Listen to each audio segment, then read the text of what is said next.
하나님 말씀 에베소서 4장 13절 한 절 보도록 하겠습니다.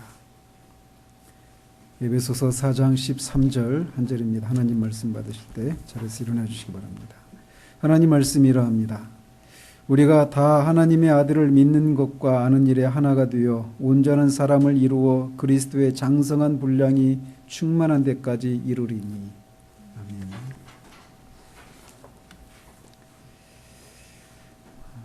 2주 전에 우리는 12절을 통해서 교회의 머리이신 주님께서 교회의 다양한 은사, 특별히 11절에서 언급하고 있는 그런 특별한 직분을 주신 목적이 무엇인지에 대해서 살펴보았습니다. 은사와 직분이 다양하지만 그것들을 주신 궁극적인 목적은 성도를 온전하게 하는 것이다. 온전하게 하기 위해서 주신 것이라고 말씀을 드렸어요. 그리고 그것을 위해서 특별히 그 11절에서 언급한 직분들 중에 목사의 직분은 그 봉사 일을 하게 해서 교회를 세워야 하는 그런 당면한 과제가 있다라고 하는 것을 살펴보았습니다. 그러면서 이 목사가 해야 될 일, 그리고 그것을 어떻게 해야 되는가에 대해서도 우리가 같이 살펴보았습니다. 사도는 오늘 본문에서 시작해서 16절까지 해서 11절에서 언급하고 있는 여러 직분들이 어떻게 그리스도의 몸을 세우는가에 대해서 말하고 또 언제까지 이 일을 해야 하는가에 대해서 말해주고 있습니다. 교회에 세우신 직분자들이 궁극적으로 하는 일은 성도를 온전하게 하는 일입니다. 그런데 이 일이 언제까지 하는 일이라고 우리말 성경에는 분명하게 나와 있지 않습니다. 언제까지라고 하는 그런 느낌이 잘 전달되지 않아요.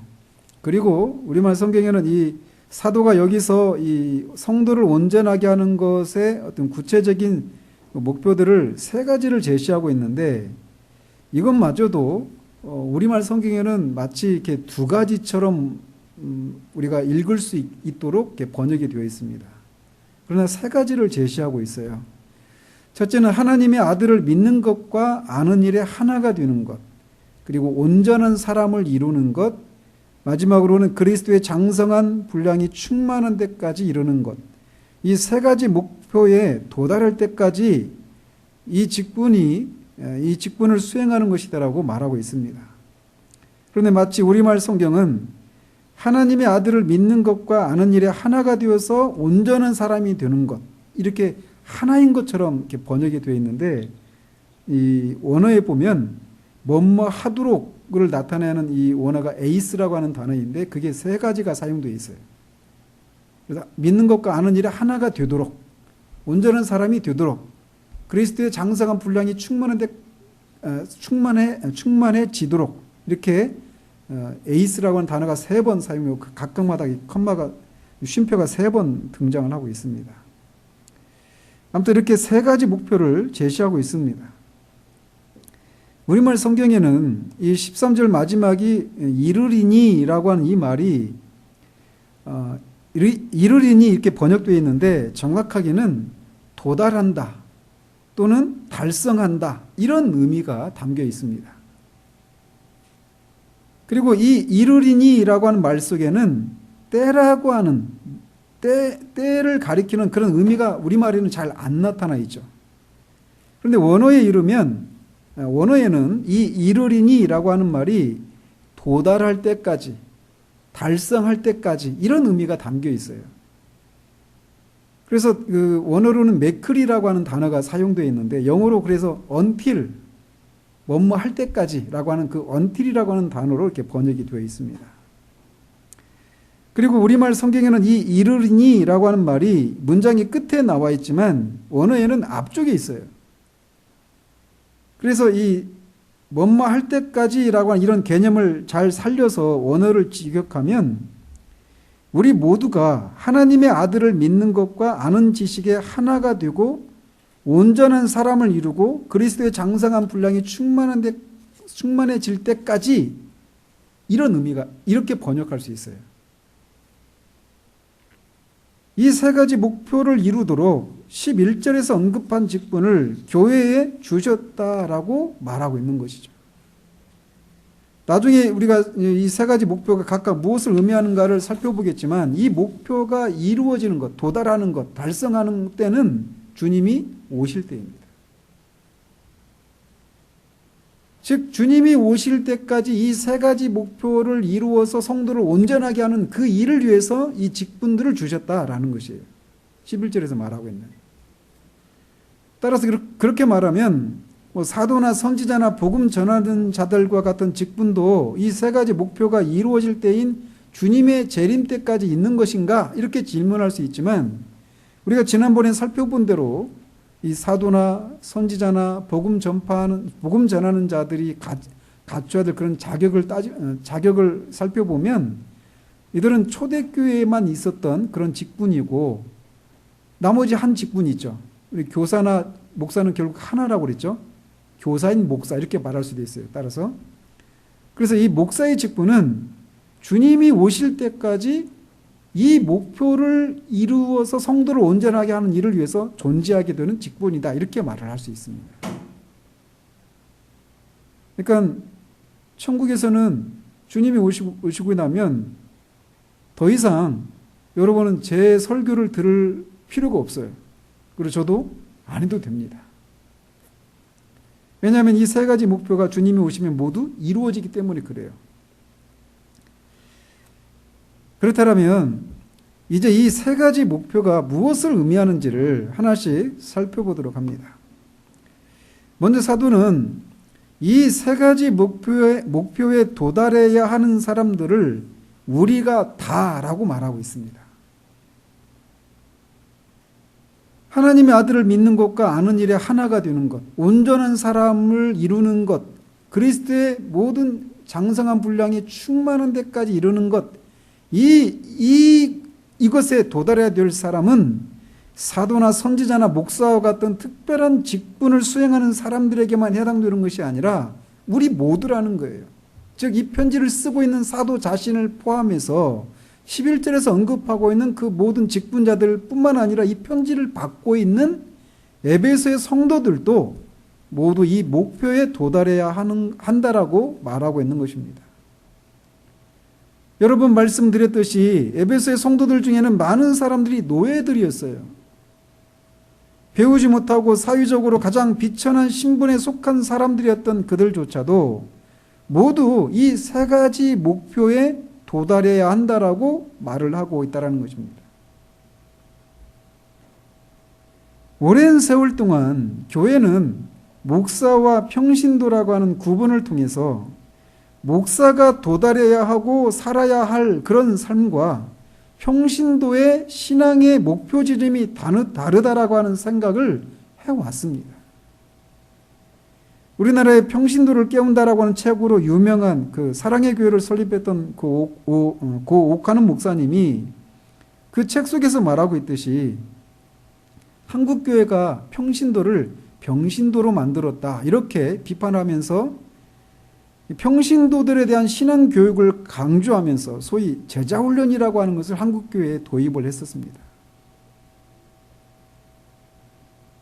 물론 지금도 그 프로그램이 지속되고 있긴 하지만 제가 이렇게 보기에는 예전 같지는 않아 보여요. 저도 청년 때 그 교회에 2년 가까이 참석하면서 그 훈련을 받고 성경 공부도 참여했었는데 그 교회에서 하는 그런 제자 훈련이라고 하는 것도 한계가 있어요. 제가 여러 번 몇 번 말씀을 드렸지만 우리 교회에서 이 소요리 문답도 하고 로이 존스 목사님 교리 강좌도 하고 또 제 설교가 교리적인 설교거든요. 교리 설교라기보다는. 그래서 여러분들은 이런 어떤 교리에 대해서 많이 듣게 되어 있습니다. 우리 주일학교 아이들도 다 그렇게 교리를 듣고. 그런데 그 제자훈련이라고 하는 것도 그거보다 수준이 낮아요. 그런데도 그것이 아주 그냥 선풍적인 그런 바람을 일으켰던 것은 그만큼 한국교회가 평신도라고 하는 사람들이 도달해야 될 그런 신앙의 기준들, 또 알아야 될 그런 진리에 대해서 매우 낮은 그런 수준을 이렇게 세워놓고 있었다라고 하는 것을 방증하는 것입니다. 어쨌든 제가 제자 훈련의 한계에 대해서 이렇게 얘기하라고 하는 것은 아닌데, 사람들이 그런 제자 훈련이나 평신도를 깨워야 된다 이런 얘기를 들어도, 교육을 받고 있어도 여전히 성직자에게 요구되는 신앙의 수준과 평신도에게 요구되는 수준이 다르다라고 하는 생각을 여전히 가지고 있다라는 것이에요. 지금 여기에 계신 분들 중에도 여전히 저 같은 목사와 여러분이 도달해야 하고 살아야 할 삶의 수준이 다르다라는 생각을 가지고 계신 분들이 분명히 있다고 저는 생각합니다. 그렇지만 사도는 분명하게 사도 자신과 이 편지를 받고 있는 성도들 모두가 이 목표에 이르러야 한다라고 말하고 있어요. 이 목표를 세우신 분은 사도가 아니라 바로 이 직분자들을 세우신 우리 주님이십니다. 이 목표에 이르도록 하기 위해서 사도를 포함한 여러 직분들을 주님이 주셨고, 지금도 남아있는 직분인 목사를 통해서 이 목표를 이루시기 위한 일을 지금도 주님이 하고 계시다라는 것입니다. 그러므로 우리는 우리 자신을 돌아보고, 나는 과연 이런 것들을 여기서 사도가 제시하고 있는 이 성도가 온전해지는 것의 어떤 그 기준이라고 할 수 있는 이런 목표에 내가 도달해야 할 목표다라고 하는 그런 생각을 가지고 있는지 정직하게 돌아봐야 한다는 겁니다. 저는 얼마나 자주 사람이 어떻게 말씀대로 다 살아요. 제가 목사도 아닌데. 그런 식의 말을 들을 때마다 마음의 상처를 받습니다. 그렇지만 이 세 가지 목표를 세우시고 모든 성도들이 이 지점에 이르러야 함을 제시하고 있는 분은 바로 우리 주님이셔요. 따라서 여러분이 말로든지 생각으로든지 나 같은 사람은 이런 것과는 관련이 없다라고 생각을 하고 있다라면, 그것은 저 같은 목사를 향해서 하는 말이 아니라 이런 목표를 세우신 주님을 향해서 하는 것이라고 하는 생각을 가져야 한다는 겁니다.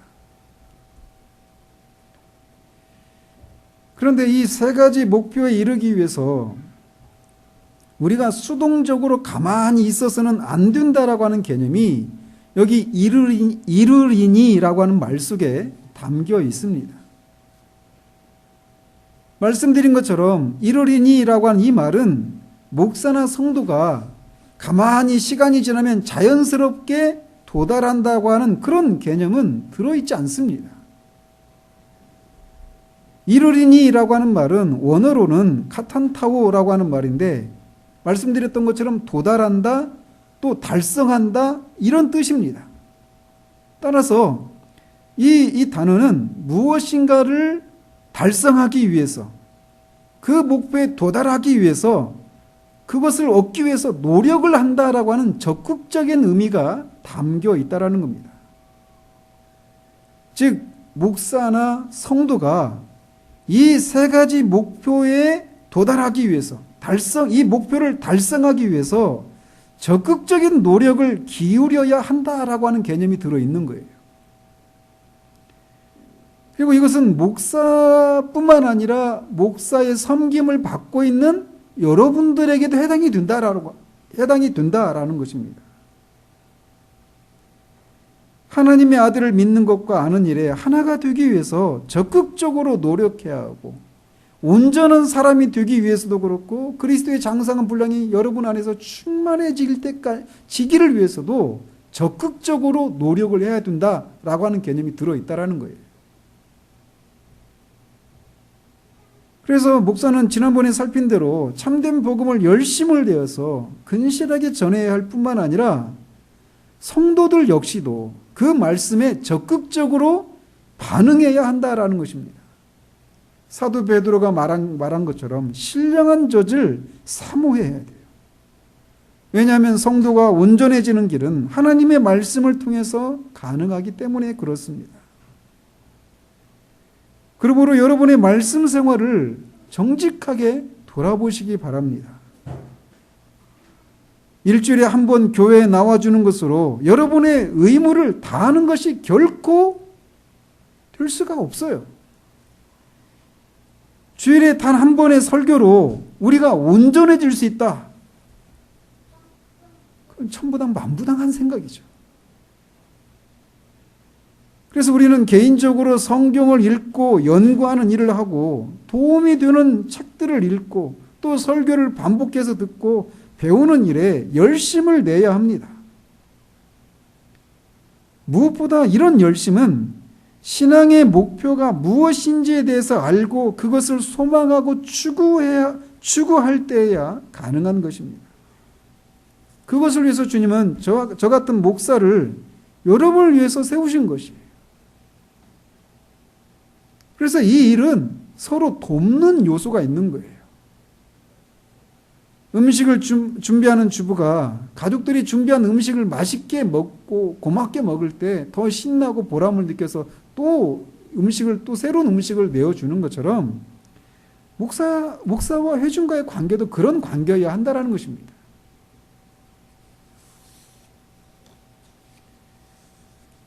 이제 이 세 가지 목표에 대해서 하나씩 살펴보도록 합니다.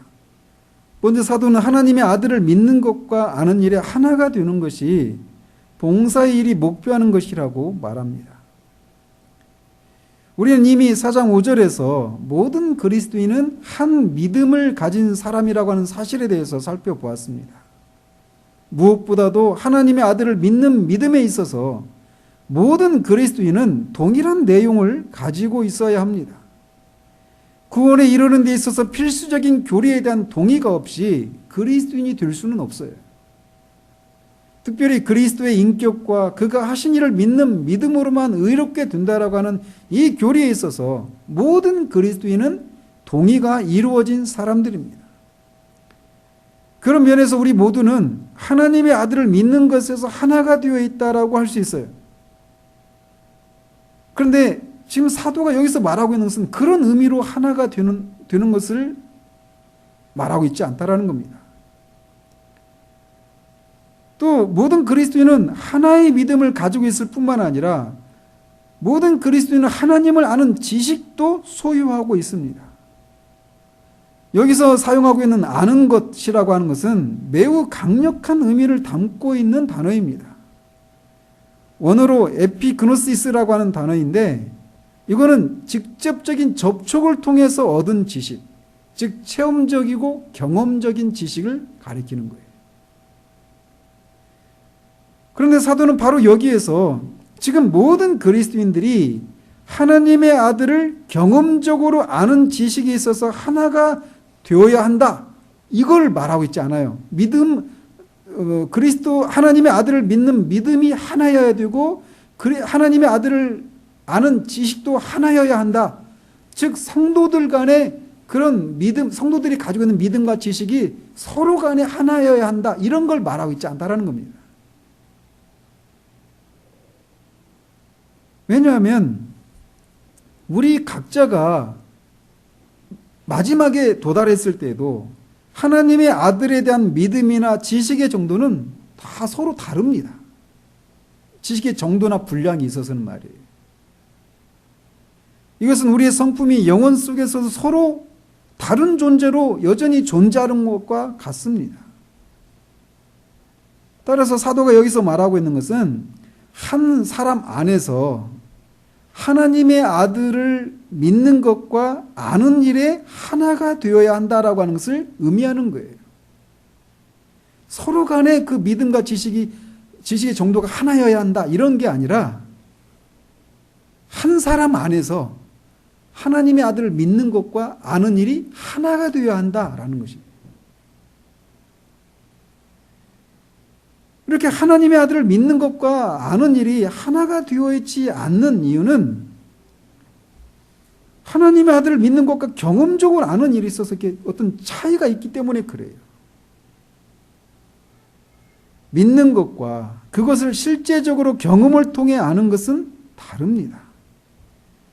그래서 우리는 이 땅에 살면서 복음서에 나오는 것처럼 간질병에 걸린 그 아들을, 귀신 들린 그 아들을 둔 아버지가 내가 믿나이다, 나의 믿음 없음을 도와주소서라고 하는 말을 할 수밖에 없는 그런 처지에 우리는 놓여 있어요. 그렇지만 우리가 최종적으로 우리의 눈으로 우리가 믿는 모든 것들을 직접 확인하게 되어서 직접적인 체험을 통해 알게 되는 날이 반드시 올 것입니다. 그때는 더 이상 믿음이 필요하지 않게 될 거예요. 그러나 이 땅에 있는 동안에는 우리에게는 우리의 믿음 없는 것을 도와주소서라고 하는 탄식을 늘 가진 채 지나게 될 거라는 겁니다. 이렇게 우리가 하나님의 아들을 믿는 것과 아는 일에 있어서 존재하는 이 괴리와 이 격차를 인해서 우리 안에서는 늘 좀 더 분명하게 알기를 소원하는 탄식과 갈망과 추구가 있기 마련인 것이에요. 믿음은 더 확실하고 더 분명한 방식으로 알기를 소원하는 갈증을 불러오기 마련입니다. 그렇기 때문에 정상적인 신자 안에는 이 갈망이 늘 존재해야 합니다. 만약 이런 갈망과 탄식이 우리 가운데 없다라면 지금 우리가 정상적이지 않다라고 하는 것을 말해주는 거예요. 우리가 믿는 것만큼 아는 것도 동일하기 때문에 이런 갈망이 없는 거예요. 그러나 그것은 주님이 오실 때 이루어지는 것이기 때문에 이 땅을 지나는 동안에는 늘 그 격차를 인한 갈망과 탄식이 있기 마련이라는 것입니다. 그러므로 우리 자신을 돌아봐야 돼요. 이런 면에서. 그런데 한편으로 믿음과 그것을 실제로 경험적으로 아는 것 사이에는 차이가 있다라고 하는 이 개념을 오늘날 현대인들이 가지고 있는 믿음과 이성과의 차이로 이해해서는 안 됩니다. 이게 무슨 말이냐면 아마도 여러분은 이성을 중시하는 아버지와 신앙을 중시하는 어머니 사이에서 자란 누구누구라고 한 이런 표현이 아무런 문제가 되지 않게 들리실지도 모르겠어요. 다시 한번 말씀드릴게요. 이성을 중시하는 아버지와 신앙을 중시하는 어머니. 이 표현 속에 뭐가 이성과 신앙이 어떻게 되고 있습니까? 대립을 이루고 있죠. 그죠? 얼마 전에 어떤 영화 리뷰하는 그 동영상에서 이렇게 멘트하는 것을 들었어요. 그런데 이 말 속에 은연중에 이성과 신앙은 서로 하나가 될 수 없다라고 하는 인상을 강하게 줍니다. 이성, 이건 굉장히 합리적인 것이고 이에 비해서 신앙은 비합리적인 것이다 라고 하는 이런 개념이 그 말 속에 들어있는 거예요. 그래서 과학과 신앙이 양립할 수 없는 서로 대립하는 이런 것이라고 하는 개념이 이 세상에 있어요. 그리고 그것이 교회 안에도 들어와 있다는 것입니다.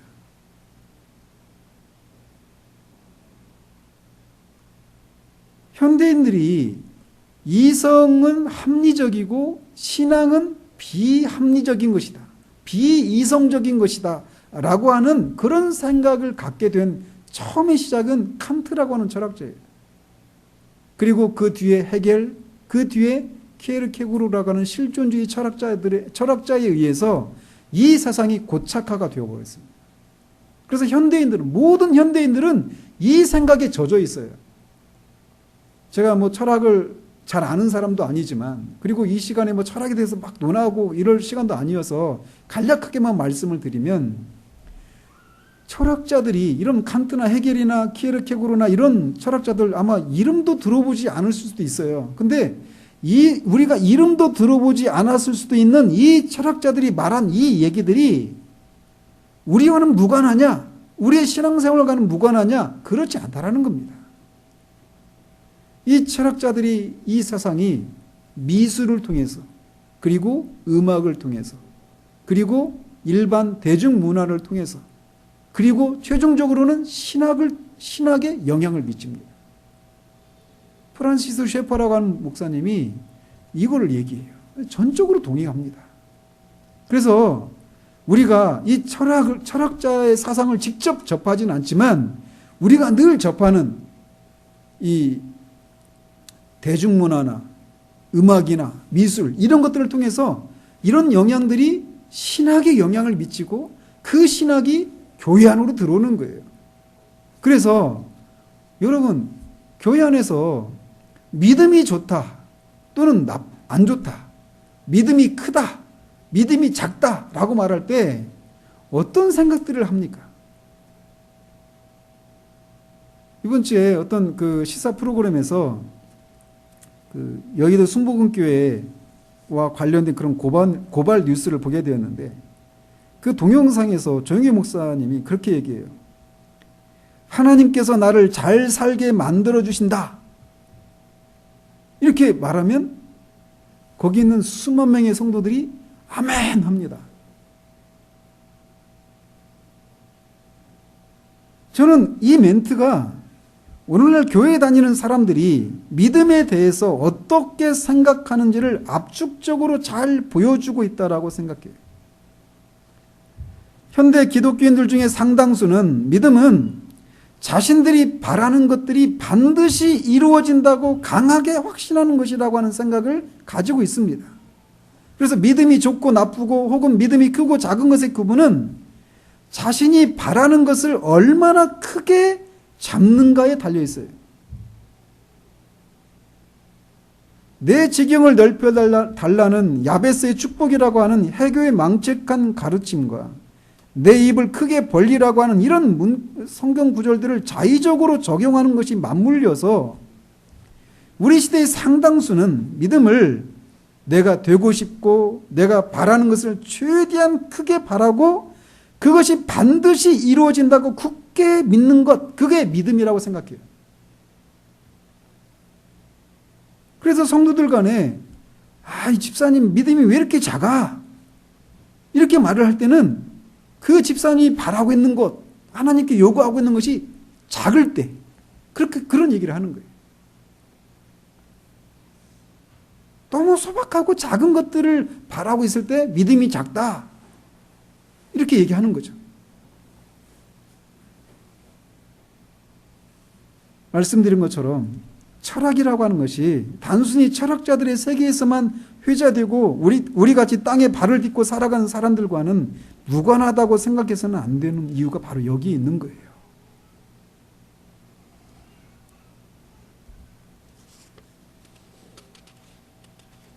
키에르 케구로라고 하는 신학자는 이 사람들이 신학자거든요. 철학자이면서도. 그런데 이 사람이 아브라함이 이삭을 바치는 장면을 설명하면서 믿음을 그런 식으로 설명을 하는 거예요. 즉 믿음은 어둠 속을 향한 도약이다. 이렇게 말을 하는 겁니다. 어둠 속을 향한 도약은 뛰어내리는 걸 말하는 거예요. 이 말이 무슨 말이냐면 저 밑에 아주 막 너무 깊어가지고 깜깜한 어둠 속인데 그 밑에 무엇이 있는지 모르지만 잘 될 것이라고 믿고 뛰어내리는 것을 말한다라는 것이죠. 그게 바로 믿음이라는 거예요. 그러니까 어떤 확신의 근거에서 어떤 믿음의 행위를 하는 것이 아니라 어둠이라는 것이죠. 어둠 속을 향해서 뛰어드는 것이라는 것이에요. 아브라함이 이삭을 바친 사건이 바로 그런 것이라고 말하고 있는 거예요. 그리고 그런 생각들이 말씀드린 것처럼 미술과 음악과 일반 대중문화와 신학자들을 통해서 교회 안에 믿음이 아까 말씀드린 것처럼 그런 것쯤으로 생각하는 사상들이 들어와 있다는 것입니다. 그러나 아브라함이 이삭을 바칠 수 있었던 것은 하나님이 어떤 분이신지에 대한 분명한 지식이 있었기 때문이었습니다. 그를 갈대아 우르에서 부르신 하나님을 그는 알았고 이 이삭을 바치는 사건이 있기 전에도 몇 차례 하나님과의 만남을 통해서 하나님이 어떤 분이신지를 아는 분명한 지식이 있었어요. 그 지식의 근거에서 그 하나님이, 내가 알고 있는 그 하나님이 내 아들을 죽여도 다시 살리실 것이다라고 하는 그 부활에 대한 소망을 가지고 그 믿음의 행위를 할 수 있었던 것입니다. 어둠 속을 향해서 뛰어든 것이 아니란 말이죠. 그래서 히브리서 기자가 하나님께서 죽은 자 가운데서 살리실 것을 그가 믿었다라고 말을 하는 것입니다. 히브리서 11장에 나오는 믿음의 용사들은 한결같이 천국이 있고 하나님이 계시고 그 하나님이 도우신다라고 하는 분명한 지식에 그들의 그 지식에 그 믿음을 두었습니다. 그들의 믿음으로 하나님이 존재하게 된 것이 아니에요. 그들의 믿음으로 말미암아 천국이 존재하게 된 것이 아니라 이미 존재하시는 하나님, 그리고 일하시는 하나님, 그리고 이미 있는 천국에 대한 믿음을 발휘했던 것입니다. 믿음은 어둠 속을 향한 도약이 결코 아닙니다. 그래서 사도가 하나님의 아들을 믿는 것이다 라고 말할 때 그는 앞에서 이미 이 땅에 내려오셔서 십자가의 고난을 당하시고 죽었다가 다시 살아나셔서 하나님 우편에 앉아 계신 유대인이셨던 예수라고 하는 실존 인물과 그가 실제로 하셨던 모든 일들에 대해서 언급을 했던 것입니다. 우리는 자신도 모르게 믿음을 현대인들이 생각하는 것처럼 아무런 근거도 없이 단순히 내가 바라는 대로 잘 될 것이라고 믿는 것이라고 생각하기 쉬운데 그것은 적극적인 사고, 긍정의 힘과 같은 심리학에 불과합니다. 그건 믿음이 아니에요. 믿음은 분명한 근거가 있습니다. 이 땅의 역사 속에서 실제로 이루어진 일들의 근거에서 확인된 사실을 믿는 거예요. 따라서 우리는 이성을 중시하는 아버지와 신앙을 중시하는 어머니와 같은 그런 표현을 통해서 이성과 신앙을 대비하고 있는 이 사상을 우리는 거부해야 돼요. 다시 본론으로 돌아와서 이 땅을 지나는 신자들의 삶에는 믿음과 이것을 경험을 통해 아는 것에 차이가 있다고 말씀드렸어요. 그리고 그런 차이가 갈망을 불러일으킨다라고 말씀을 드렸죠. 이 땅을 살다간 수를 헤아릴 수 없는 수많은 성도들이 있었습니다. 그 수많은 사람들 중에 우리 주님을 제외하고 나를 본받으라 라고 말했던 유일한 사람이 있습니다. 그가 바로 이 편지를 쓰고 있는 사도 바울이에요. 즉 그는 모든 신자들에게 모범이 되는 가장 훌륭한 신자였습니다. 그럴 수밖에 없는 것은 그가 갈라디아서 1장에서 말하고 있는 것처럼 형제들아 내가 너희에게 알게 하노니 내가 전한 복음은 사람의 뜻을 따라 된 것이 아니니라. 이는 내가 사람에게서 받은 것도 아니요 배운 것도 아니요 오직 예수 그리스도의 계시로 말미암은 것이라 말하고 있기 때문에 그렇습니다. 그는 그 구절에서 말하고 있는 것처럼 부활하시고 승천하신 그 영광의 주님을 직접 만났던 사람이었습니다. 다른 사도들은 이런 주님을 만나지 못했어요.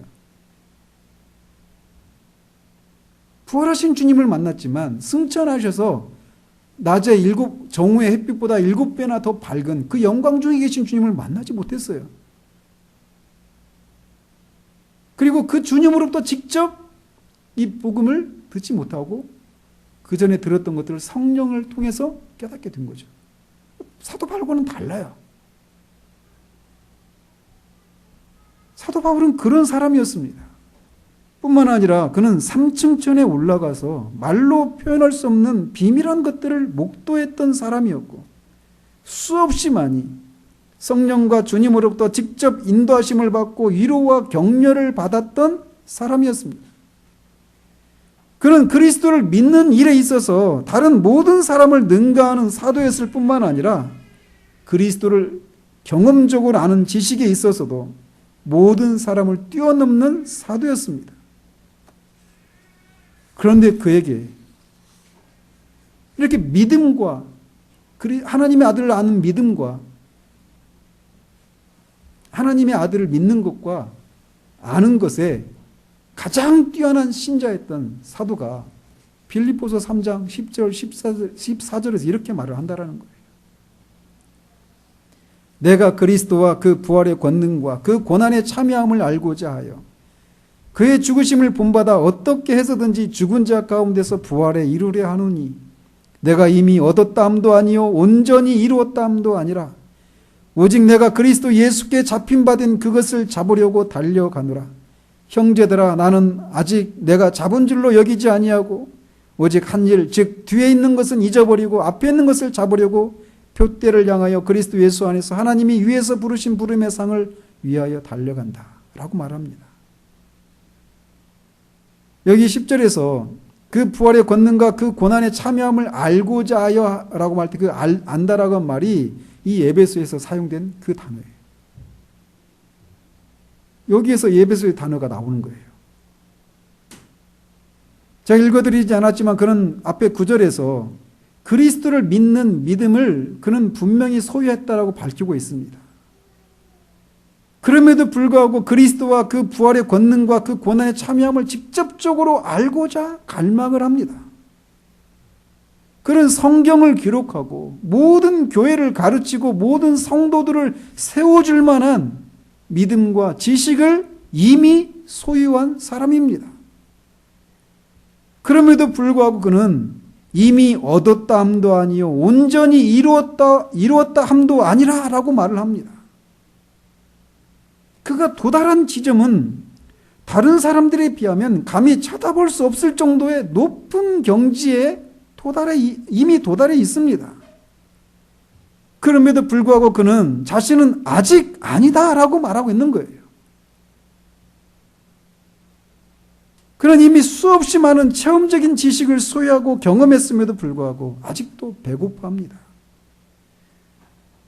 그가 경험한 것이 아직도 생생하게 남아있음에도 불구하고 그는 뒤에 있는 것은 잊어버리고 앞에 있는 것을 잡으려고 표대를 향해서 달려간다라고 말을 합니다. 제가 몇 번 말씀드렸지만 앞에 있는 것을 잡으려고 할 때 그 잡는다라고 하는 것이 100m 이 달리기를 하면서 막 전력 질주를 해오던 막 주자들이 마지막 그 결승선을 통과할 때 조금이라도 더 빨리 통과하려고 전력 질주를 해오던 사람들이 마지막에 손을 확 뻗든지 아니면 가슴을 확 내미는 그렇게 통과하잖아요. 그런 것을 의미하는 단어예요. 생각해 보십시오. 빌립보서를 쓸 때는 그가 60이 넘은 노인이었습니다. 17세기의 남자들의 평균 수명이 40대였어요. 그러니 1세기 때 60대면 진짜 노인이죠. 근데 그 노인이 그렇게 100m 달리기를 전력 질주했던 사람이 마지막 순간에 그 결승선을 통과하려고 조금이라도 빨리 통과하려고 그렇게 막 달려가는 그런 기세로 자기가 믿는 것을 경험적으로 알기를 위해서 추구하고 달려간다라고 말하고 있다는 겁니다. 그 실제적으로 육체적으로 막 그렇게 했다는 얘기가 아니에요. 그가 고린도에서 말하고 있는 것처럼 겉사람은 후패에 있습니다. 그렇지만 그의 속사람이 그렇다라는 거예요.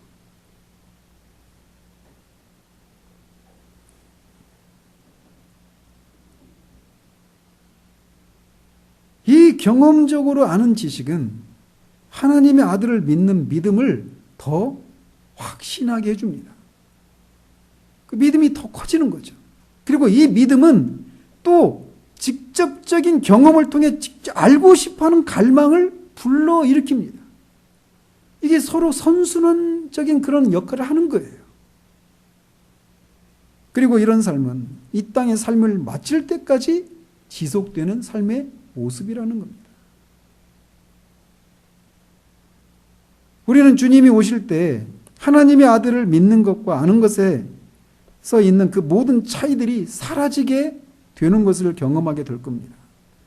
그 상태는 모든 충만함으로 우리를 이끌 것입니다. 사람이 누릴 수 있는 최고의 복은 하나님을 직접 보는 거예요. 그걸 지복, 직관이라고 한자로 말을 하는데 그때 우리는 믿는 것과 아는 것에 하나가 됩니다. 더 이상 우리의 믿음을 더해 주소서라고 기도할 필요도 없고 어떤 의심도 흔들림도 없게 될 것이에요. 그러나 이 땅을 지나는 동안에는 그 차이로 인한 갈망과 갈증이 목마름이 있기 마련인 거예요. 우리가 바라야 될 것이 이것이 아니겠어요? 우리가 70이 되고 80이 되고 곧 그렇게 될 건데 그때 가서 우리가 어떻게 하면 좀 더 편하게 살까? 좀 쉴까? 이런 것만 노후에 대한 그런 염려만 하고 있는 그런 우리들의 모습이라면 얼마나 이 사도가 나를 본받으라고 말했던 이 사도의 모습과는 얼마나 큰 차이가 나는 모습인가라는 것입니다.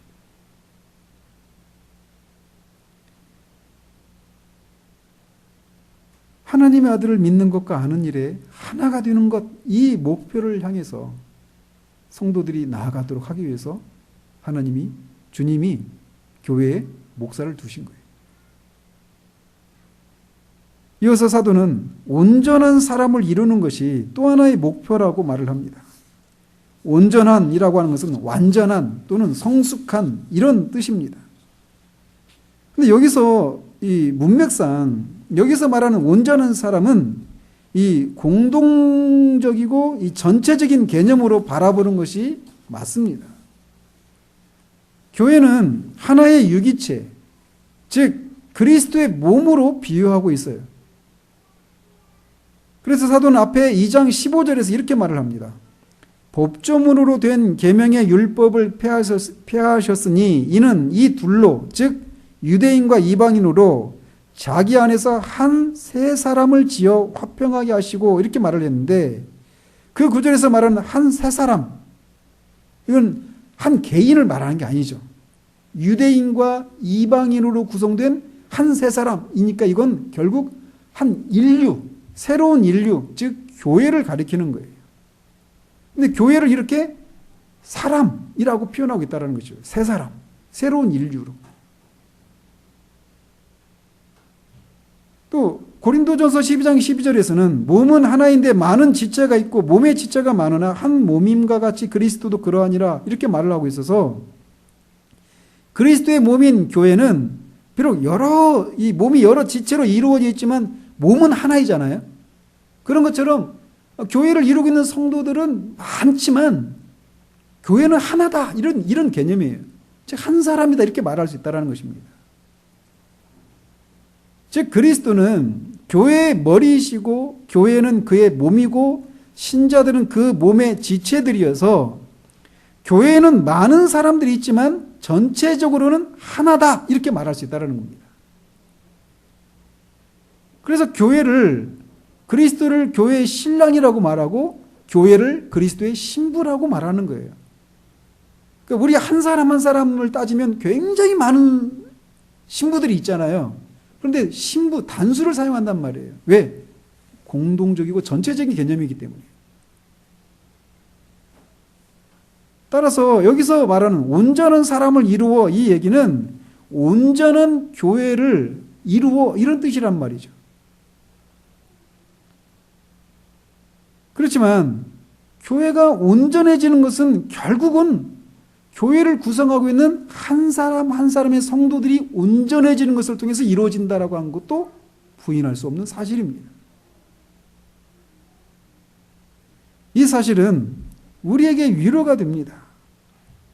즉 우리 각자가 온전해지지 않으면 교회 전체가 온전해지지 않기 때문에 우리 각자가 온전해지는 일은 반드시 이루어진다라고 하는 사실에서 우리에게 위로가 된다는 거예요.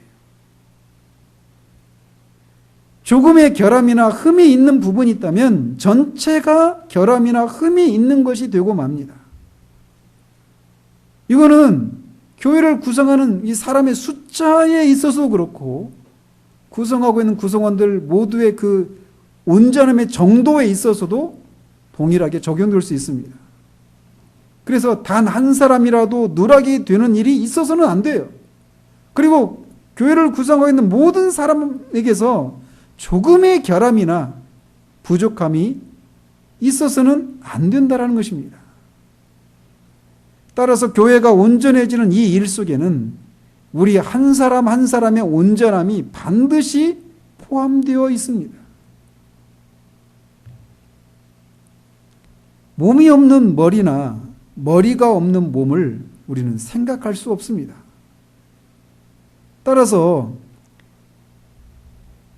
몸을 구성하고 있는 한 지체가 온전해지지 않으면 그 몸의 머리인 그리스도 전체가, 교회 전체가 어때요? 온전해지지 않는 거예요. 이 사실은 우리가 그리스도가 없어서는 안 되는 것이 사실이지만 동시에 그리스도도 우리가 없어서는 안 된다라고 하는 사실을 말해주는 거예요. 우리 한 사람이 없다면 그리스도도 온전해지지 않는 거예요. 교회의 머리로서 말이죠. 우리 한 사람이 누락이 된다면 그리스도의 이 교회가 온전해지지 않는 거예요. 이 사실은 얼마나 놀라운 사실입니까?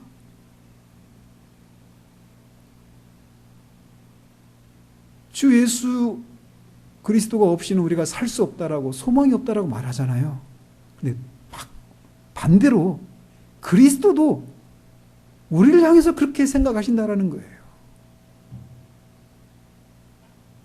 아니, 어떻게 이렇게 부족하고 충성되지 못하고 아직도 이렇게 미천한 나를, 그리스도가 없으면, 그리스도께서 그런 나를 없으면 안 된다라고 생각하시는가? 그 이유가 바로 여기 있는 거예요.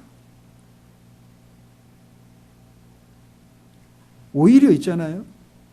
그런 연약함과 부족함을 보는 사람들을 향한 주님의 관심과 그 열심이 더 큽니다.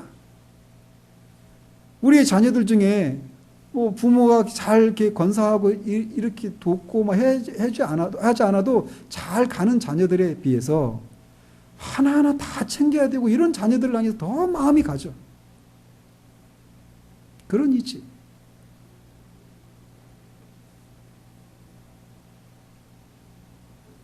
온전함에 교회가 온전해질 때까지, 그것을 그 목표가 이루어질 때까지 교회에 그런 직분을 주신 거예요.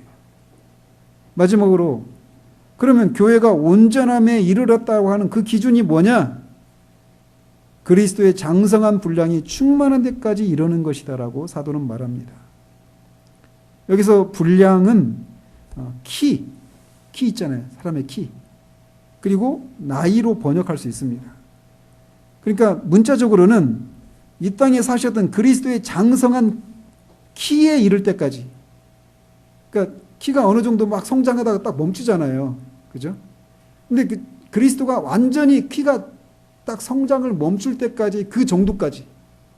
그리고 또는 그리스도가 나이를 그 십자가에 죽으실 때까지 그 나이가 최종적인 나이잖아요. 그죠? 문자적으로 해석하면 그런 의미란 말이에요.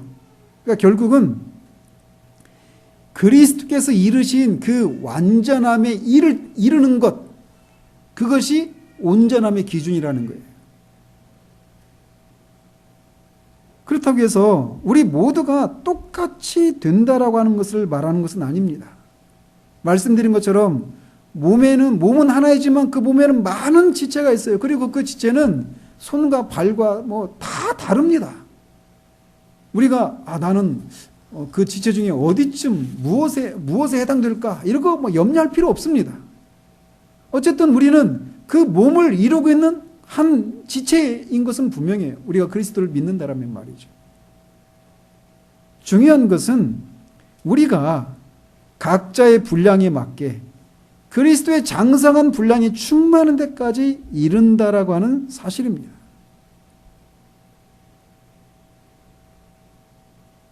그리스도는 인간이 도달할 수 있는 최고치입니다. 하나님이 천지를 창조하시고 인간을 만드셨을 때 목표하셨던 그 목표 지점이 바로 그리스도예요. 영광 받으신 그리스도. 하나님 보좌 우편에 앉아 계신, 인자로 앉아 계신 그 인간이신 예수, 그리스도. 그것이 우리가 될 모습이라는 거예요. 그 이상은 없습니다. 그리스도와 같은 인격에 이르는 것이 우리의 목적이라고 하는 사실을 잊으면 우리에게는 간절함과 갈망이 사라지게 됩니다. 자칭 자신을 그리스도인이라고 말하는 사람들 중에 아까 앞에서 언급한 그 교회 사람들이 갖고 있는 목적이 하나예요. 하나님이 나를 부자가 되게 하신다. 아멘. 온통 부자가 되는 것. 그것도 신앙이라고 합시다. 쳐 주십시다. 근데 그런 거를 목표로 하고 있는 사람들이 언제 그런 갈망이 식어지는지 아십니까? 진짜 부자가 되면. 그 열심이 사라져요. 병이 낫고 건강해지는 것이 목적이라고 생각하는 사람들은 실제로 그렇게 되면 낫기를 위해서 그렇게 간절했던 그런 열심들이 사라집니다.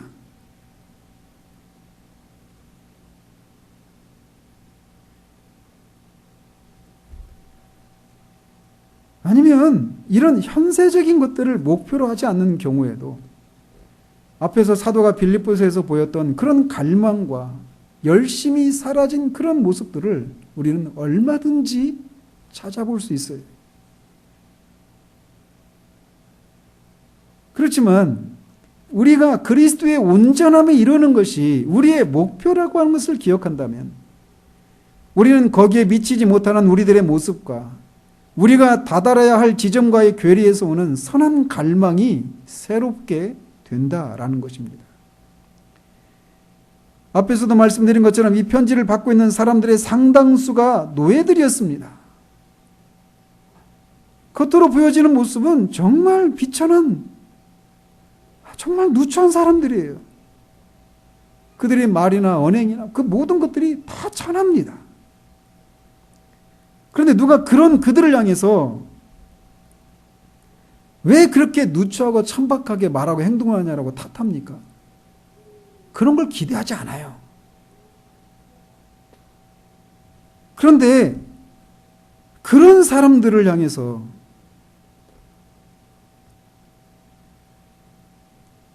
그리스도의 그 장성한 분량이 충만한 데까지 이르는 것이 그리스도처럼 온전해지는 그 온전한 사람이 되는 것, 그것이 주님의 목표라고 하는 사실들을 말하고 있다는 사실이에요. 그리고 그것은 우리에게도 마찬가지입니다. 전에도 말씀드렸지만 어쩌면 우리는 불길한 예언이지만 아마 남은 삶 가운데서도 남들이 부러워할 만한 그런 지위나 삶의 풍요로움을 맛보지 못하고 죽을 수도 있습니다. 그렇게 잘 살아봤으면, 그런 명예로운 자리에 올랐으면, 이런 생각들을 가지고 평생을 추구하다 살다가 결국은 그것에 미치지 못한 채 생을 마감할 수도 있어요.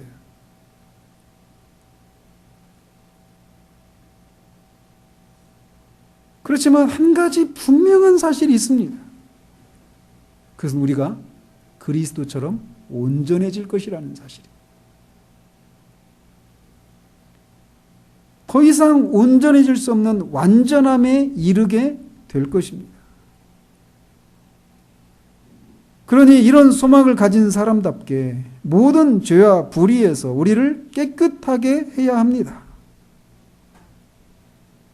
우리의 삶의 곤고함과 결핍과 여러 가지 역경과 고난을 인해서 불평하고 슬퍼만 할 것이 아니라 왜 나는 이런 삶을 한 번도 살지 못하다가 마치는 삶일까, 인생일까?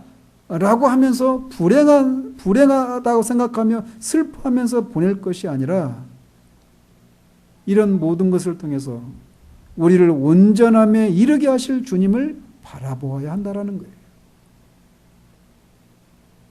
우리의 존재가 그리스도를 닮는 것, 이것이 우리의 신앙의 목표여야 합니다.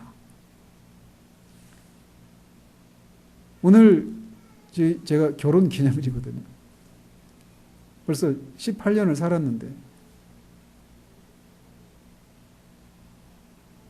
그 결혼하기 전과 지금 비교해 보면요, 경제적으로는 더 어려워졌습니다. 그러면은 불행할까요? 그렇지 않아요.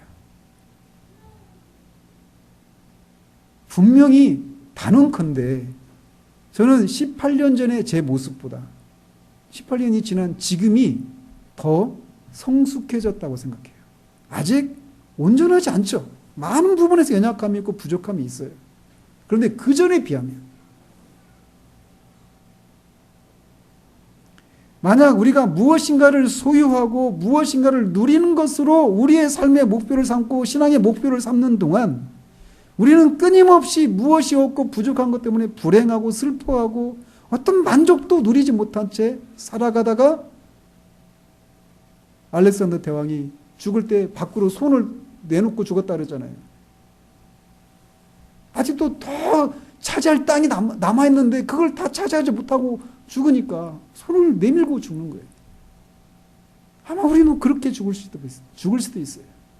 한 번도 우리의 삶의 만족을 누리지 못한 채 말이죠. 그러나 우리의 삶의 목표는, 신앙의 목표는 그리스도처럼 되는 것에 있어요. 사도는 그것을 알았던 거예요. 그 전에 자신한테 유익했던 것들, 자랑거리들, 그 모든 것들보다 그리스도를 아는 지식이 가장 부유하다라고 하는 것을 그는 알았어요. 그리고 그 그리스도처럼 되는 것, 그것이 가장 소중하고 가치가 있다라고 하는 것을 알았기에 그는 부자가 될 수 있었고 유명해질 수도 있었지만 그 길을 다 포기하고 고난의 길을 갔던 겁니다. 우리의 삶의 표대를, 신앙의 표대를 새롭게 하시기 바랍니다. 하나님의 아들을 믿는 것과 아는 것에 하나가 되는 것, 온전한 사람을 이루는 것, 그리스도의 장성한 분량이 충만한 데까지 이르는 것, 그것이 우리 모두의 목표여야 합니다. 기도하겠습니다.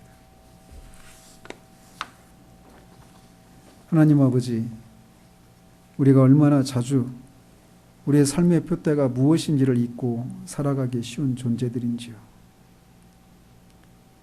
그래서 끊임없이 무엇인가를 소유하고 누리는 것이 우리의 삶의 목표이고 신앙도 그것을 이루기 위한 수단으로 전락하는 경우들이 많은 것이 우리의 현실인 경우들이 많습니다. 그러나 오늘 말씀을 통하여서 사도를 통해서 주님이 우리에게 기대하시는 것이 무엇인지를 보이셨는데 하나님의 아들을 믿는 것과 아는 것에 하나 되는 것, 온전한 사람을 이루는 것, 그리스도의 장성한 분량이 충만한 데까지 이르는 것, 그것이 우리의 삶의 표대이고 신앙의 목표라는 사실들을 우리에게 다시금 말씀해 주심을 감사드립니다. 그래서 우리가 우리의 시선을 빼앗고 있는 이 세상의 것들로부터 우리의 시선을 돌리게 하시고 하늘에 계신 주님과 연합된 사람으로서 그 하늘에 계신 주님을 바라보고 주님이 계신 곳을 주님을 갈망하며 그 주님을 믿는 것과 아는 일에 하나가 되기 위해서 그 주님과 같이 온전해지기를 위해서 모든 부분에서 그리스도처럼 그렇게 온전함이 충만함이 이르기를 소망하며 갈망하며 나아가는 우리들 될 수 있도록 도우시기를 원합니다. 예수 그리스도 이름으로 기도합니다. 아멘.